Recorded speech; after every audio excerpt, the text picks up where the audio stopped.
Hi friends, welcome to Tutor Juice. நம்ம இன்னைக்கு பார்க்க போற டாபிக் பாத்தீங்கன்னா LibreOffice Calcல காம்ப்ளெக்ஸ் நம்பருக்கான ஃபங்க்ஷன்ஸ் எப்படி யூஸ் பண்றது அப்படினு சொல்லி பார்க்க போறோம். இப்போ காம்ப்ளெக்ஸ் நம்பர் அப்படிங்கிறது என்னன்னு பாத்தீங்கன்னா ரியல் பார்ட்டும் இமேஜினரி பார்ட் சேர்ந்தது தான் நம்ம காம்ப்ளெக்ஸ் நம்பர் அப்படினு சொல்லுவோம்.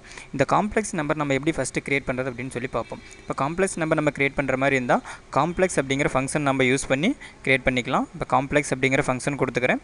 இதுல பாத்தீங்கன்னா நம்ம ரெண்டு வேல்யூஸ் கொடுக்கணும். அதாவது அந்த காம்ப்ளெக்ஸ் நம்பர்ல இருக்கிற ரியல் பார்ட்டோட கோஎஃபிஷியன்ட் நம்ம ஃபர்ஸ்ட் கொடுக்கணும். அடுத்து செகண்ட் பார்த்தீங்கன்னா நம்மளுக்கு வந்து இமேஜினரி பார்ட்டோட கோஎஃபிஷியன்ட் கொடுக்கணும். பார்த்தீங்கன்னா ரியல் பார்ட்டோட வேல்யூ 2ன்னு கொடுத்துக்கிறேன்.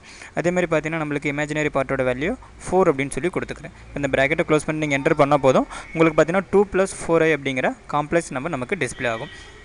இப்போ இந்த காம்ப்ளெக்ஸ் நம்பரை எப்படி நம்ம ஆட் பண்ணுறது சப்ட்ராக்ட் பண்ணுறது அப்படின்னு சொல்லி பார்ப்போம். இப்போ அதுக்காக பார்த்தீங்கன்னா இன்னொரு காம்ப்ளெக்ஸ் நம்ம இந்த இடத்துல கிரியேட் பண்ணிக்கிறேன்.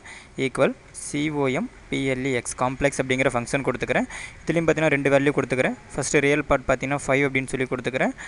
இமேஜினரி பார்ட் பார்த்தீங்கன்னா நான் 2 அப்படிங்கிறது கொடுத்துக்கிறேன். இப்போ இந்த ரெண்டு காம்ப்ளெக்ஸ் நம்பரை ஆட் பண்ணுறதுக்கு பார்த்தீங்கன்னா நம்ம IMSUM அப்படிங்கிற ஃபங்க்ஷன் யூஸ் பண்ணி நம்ம சம் பண்ணிக்கலாம். ஈக்குவல் IMSUM அப்படிங்கிற ஃபங்க்ஷன் இந்த இடத்துல கொடுத்துக்கிறேன். இதில் பார்த்தீங்கன்னா நம்ம ரெண்டு காம்ப்ளெக்ஸ் நம்பர் கொடுக்கணும். அதாவது நம்ம எத்தனை காம்ப்ளெக்ஸ் நம்பர் ஆட் பண்ணுறோமோ அத்தனை காம்ப்ளெக்ஸ் நம்பருடைய செல் அட்ரஸ் நம்ம அந்த இடத்துல கொடுக்கணும். ஃபஸ்ட்டு பார்த்தீங்கன்னா அந்த இடத்துல ரெண்டு காம்ப்ளெக்ஸ் நம்பர் ஆட் பண்ணுறதுனால ஃபஸ்ட்டு நம்பர் நமக்கு B3 அப்படிங்கிற செல் இருக்குது. அதனால் அந்த செல்லோடைய அட்ரஸ் நான் கொடுத்துக்கிறேன். நெக்ஸ்ட் நம்பர் பார்த்தீங்கன்னா நம்மளுக்கு C3 அப்படிங்கிற செல் இருக்குது. நான் C3 அப்படிங்கிற செல்லை கொடுத்துக்கிறேன். இப்போ கொடுத்துட்டு என்டர் பண்ணால் போதும் நமக்கு பார்த்தீங்கன்னா இந்த ரெண்டு காம்ப்ளெக்ஸ் நம்பரோடைய அடிஷன் நமக்கு கிடச்சிருக்கும். அதாவது பார்த்தீங்கன்னா அது எப்படி ஆட் பண்ணுவாங்கன்னா நமக்கு ரியல் பார்ட்டியும் அதாவது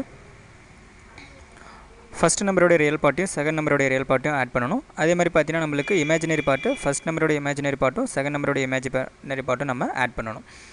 இது பார்த்தீங்கன்னா நம்ம அடிஷன். அடுத்து நெக்ஸ்ட் பார்த்தீங்கன்னா இந்த ஃபஸ்ட் நம்பர்லேருந்து செகண்ட் நம்பர் எப்படி நம்ம சப்ட்ராக்ட் பண்ணுறதுனா அதுக்கு நம்ம IMSUB அப்படிங்கிற ஃபங்க்ஷன் யூஸ் பண்ணி நம்ம அதை சப்ட்ராக்ட் பண்ணிக்கலாம். இப்போ நான் ஃபஸ்ட் நம்பரை சூஸ் பண்ணிக்கிறேன். கமா கொடுத்துட்டு நான் நம்மளுடைய செகண்ட் நம்பரை சூஸ் பண்ணேன். இப்போ நான் செகண்ட் நம்பரை சூஸ் பண்ணிட்டு என்ட்ரு கொடுத்தா போதும் எனக்கு பார்த்தீங்கன்னா ஃபஸ்ட் நம்பர்லேருந்து செகண்ட் நம்பர் நமக்கு சப்ட்ராக்ட் ஆகி டிஸ்பிளே ஆகும். அடுத்து பார்த்தீங்கன்னா ரெண்டு நம்பர் நம்ம எப்படி மல்டிப்ளை பண்ணுறதுனா ஈக்குவல் IM ப்ராடக்ட் அப்படிங்கிற ஃபங்க்ஷனை யூஸ் பண்ணி நம்ம இந்த காம்ப்ளெக்ஸ் நம்பரை மல்டிப்ளை பண்ணிக்கலாம். இப்போ ஃபஸ்ட் நம்பரை சூஸ் பண்ணிக்கிறேன். செகண்ட் நம்பர் பார்த்தீங்கன்னா நம்மளுக்கு C3 அப்படிங்கிற செல் இருக்குது. நான் செகண்ட் நம்பரையும் சூஸ் பண்ணிக்கிறேன். ஜஸ்ட் நம்ம என்டர் ப்ரெஸ் பண்ணால் போதும் நமக்கு இந்த ரெண்டு நம்பருடைய மல்டிப்ளிகேஷன் வேல்யூ நமக்கு கிடச்சிடும். அடுத்து பார்த்தீங்கன்னா நம்மளுக்கு இந்த ஃபஸ்ட் நம்பர்லேருந்து செகண்ட் நம்பர் நம்ம எப்படி டிவைட் பண்ணுறது அப்படின்னு சொல்லி பார்ப்போம்.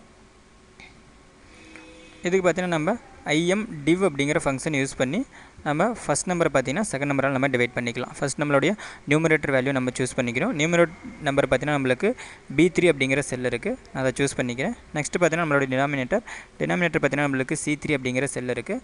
நான் அந்த C3 அப்படிங்கிற செல் அந்த இடத்துல கொடுத்துக்கிறேன். கொடுத்து நம்ம என்டர் பண்ணால் போதும் நமக்கு பார்த்தீங்கன்னா அதனுடைய டிவிஷன் வேல்யூ நமக்கு கிடச்சிடும். இந்த மாதிரி பார்த்தீங்கன்னா நம்ம காம்ப்ளெக்ஸ் நம்பர் ஆட் பண்ணுறதுக்கு சப்ட்ராக்ட் பண்ணுறதுக்கு நம்ம இந்த ஃபங்க்ஷன்ஸை யூஸ் பண்ணிக்கலாம். இந்த மாதிரி பார்த்தீங்கன்னா உங்களுக்கு LibreOffice Calc ஃபார்முலாஸ் வீடியோஸ் வேணுன்னா நீங்கள் www.tutorjuice.com வெப்சைட்டை விசிட் பண்ணி பாருங்கள். அடுத்து ஃப்ரெண்ட்ஸ் யூடியூப்பில் எங்களோட வீடியோஸை பார்க்கும்போது மறக்காமல் எங்கள் யூடியூப் சேனலை சப்ஸ்கிரைப் பண்ணிக்கிங்க. Thank you friends.